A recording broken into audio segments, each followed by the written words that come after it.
यहाँ राहुल की कहानी है।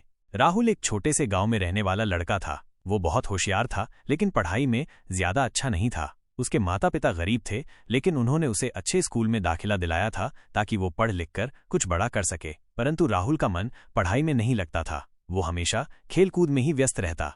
एक दिन उसकी कक्षा में एक नया शिक्षक आया। वो बहुत सख्त लेकिन दयालु भी थे। उन्होंने पहली ही कक्षा में सभी बच्चों से उनके सपनों के बारे में पूछा। जब राहुल की बारी आई तो उसने सिर झुका लिया। उसे खुद नहीं पता था कि वो क्या बनना चाहता है। ये देखकर शिक्षक मुस्कुराए और बोले, अगर तुम्हारा कोई सपना नहीं है तो मेहनत को ही अपना सपना बना लो। मेहनत कभी धोखा नहीं देती।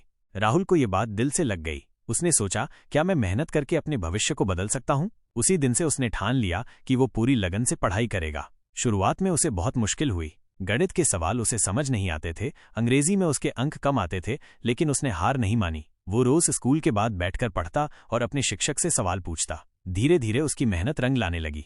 3 महीने बाद परीक्षा हुई। जब परिणाम आया तो राहुल हैरान रह गया। उसके अंक पहले से बहुत बेहतर थे। उसके माता पिता की आंखों में खुशी के आंसू थे।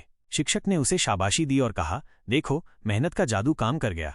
इसके बाद राहुल और मेहनत करने लगा। हर दिन वो अपने समय को अच्छे से बांटता, पढ़ाई, खेल और आराम सब कुछ संतुलित रखता। उसकी मेहनत और लगन ने उसे स्कूल का सबसे होनहार छात्र बना दिया।